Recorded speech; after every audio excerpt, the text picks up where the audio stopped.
Қайырлы күн баршаңызға достар, менің каналыма қош келдіңіздер. Бүгін сіздермен бауырдан өте тез жасалынатын котлет жасайтын боламыз.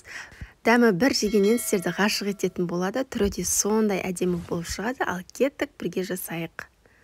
Бізге осындай бауыр қажет болады. Менде 500 граммдай бауыр және де бір дана пияз қажет болады. Пиязымызды осылай ет тартқыштан өткізетіндей етіп, ыңғайлы етіп кесіп аламыз. Және де бізге бір дана сәбіз қажет болады. Сәбізді де ет тартқыштан өткізуге дайындап алатын боламыз. Бауырды да дәл солай ұсақтап кесіп аламыз. Ет тартқыштан өткізуге ыңғайлы етіп. Кесіп болған соң бауырды тағы да бір жақсылап жуып алыңыздар. Өйткені осындай қандары шығуы мүмкін. Сол себепті кесіп болған соң тағы да жақсылап жуып шайып алғандарыңыз жөн болады. Енді бауырдың барлығын осылай ет тартқыштан өткізіп аламыз. Немесе блендер болса, блендермен де өткізіп алуға болады. Менде блендер болмағандықтан осындай ет тартқышпен өткізіп алдым. Пиязды да, сәбізді де барлығын осы ет тартқыштан өткізіп аламыз. Мен әдемі дәм беру үшін осындай 3 түсше сарымсақ қолдандым. Барлығын осы ет тартқыштан өткізіп аламыз.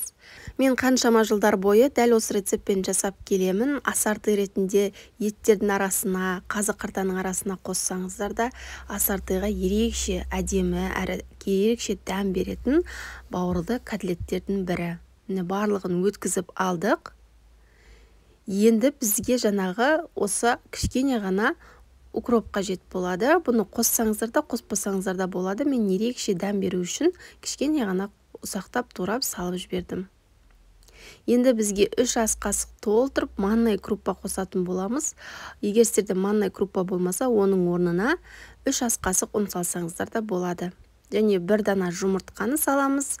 Қара бұрыш және де дәміне қарай тұз салып, барлығын біркелкі болғанша жақсылап араластырып аламыз. Міне біздің массамыз осындай болып шығады.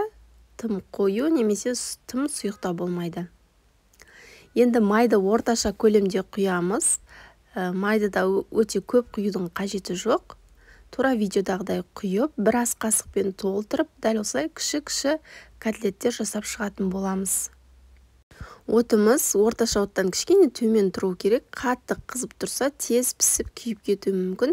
Сол себепті кішкене төмендеу етіп, орташадан төмендеу етіп қойып, осылай екі бетін қызартып пісіріп ала бересіздер. Жасалу жолы да өте оңай, әрі дәмі де өте ерекше.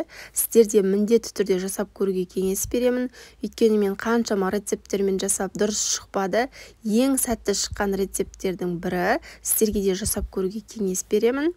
Міне котлеттердің барлығын дәл осылай кезек-кезек пісіріп ала бересіздер, екі бетін қызартып.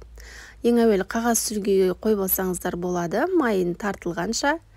Дәл осылай барлығын пісіріп алдым.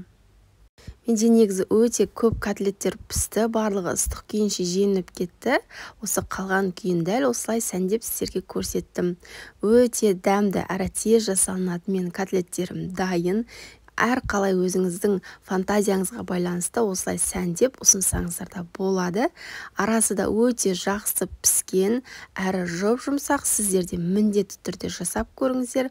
Егер видео ұнаса менің каналыма тіркеліп, төменгі пікірлеріңізді қалдырып кетуді ұмытпаңыздар.